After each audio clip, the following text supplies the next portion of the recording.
Good morning, all of you, dear students. So, in this session number 12, I am going to solve the second problem on gross total income. Okay, as we solved in the earlier, I am going to explain the problem first and I am going to solve. Okay, under that second problem, the following are the income of Mr. Amar for the previous year 2019 and 20. A. Salary received in Japan from an Indian company rupees 1,50,000. Income from profession in America received there. The profession was set up in India rupees 10,000. Income from a business in Bangalore controlled from England rupees 1,50,000. Rent from a property in China received in India rupees 70,000. Interest from deposits with an Indian company received in America rupees 40,000. Gift in foreign currency from a relative received in India rupees 70,000. Income from house property in Bangalore rupees 75,000.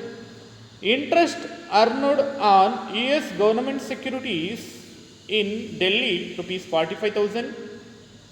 Past untaxed foreign income brought into India rupees 70,000.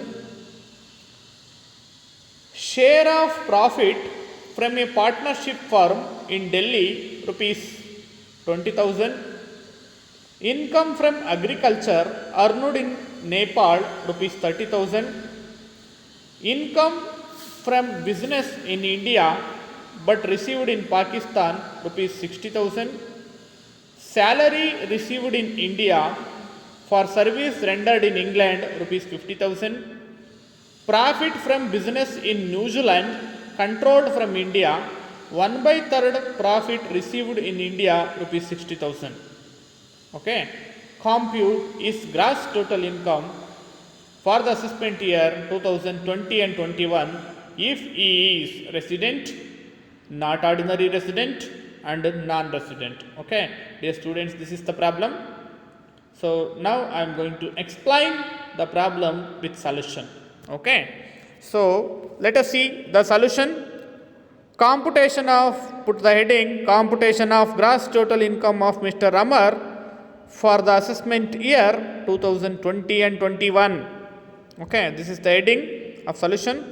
So again you put 4 columns. One is particulars, resident, not ordinary resident and non-resident. Okay, let us go for the particular number A.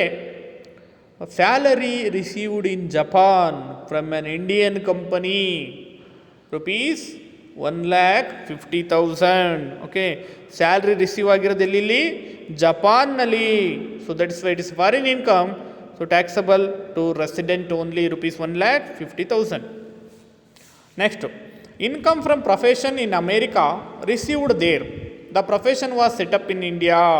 Okay, so we already discussed in the chart the business controlled from India or the profession set up in India which is taxable for resident and not ordinary resident both, but not taxable to the non-resident. In the same way, here income from profession in America received there. The profession was set up in India rupees 10,000. So obviously it is taxable for resident and not ordinary resident rupees 10,000. Next, income from a business in Bangalore controlled from England. Of course, business in Bangalore received means income earned in India. So that is why it is an Indian income taxable for each rupees 1,50,000. Next, rent from a property in China received in India rupees 70,000. Received in India anta ide. So it is an Indian income taxable for each. Okay, rupees 70,000.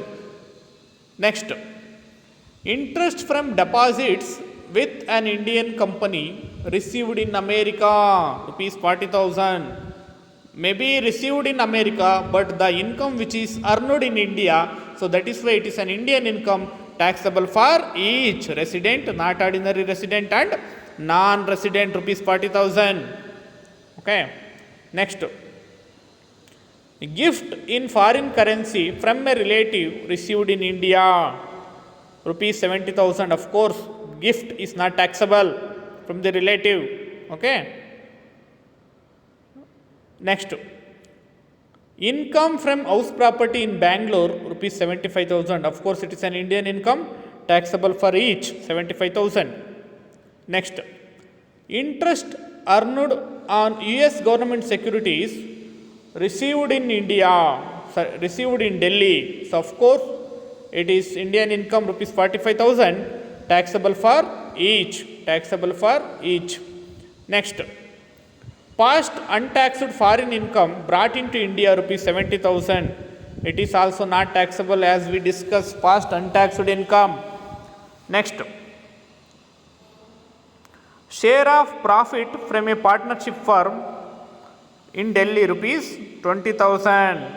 Of course, share of profit from a partnership firm is exempted from the tax, rupees 20,000, which is exempted.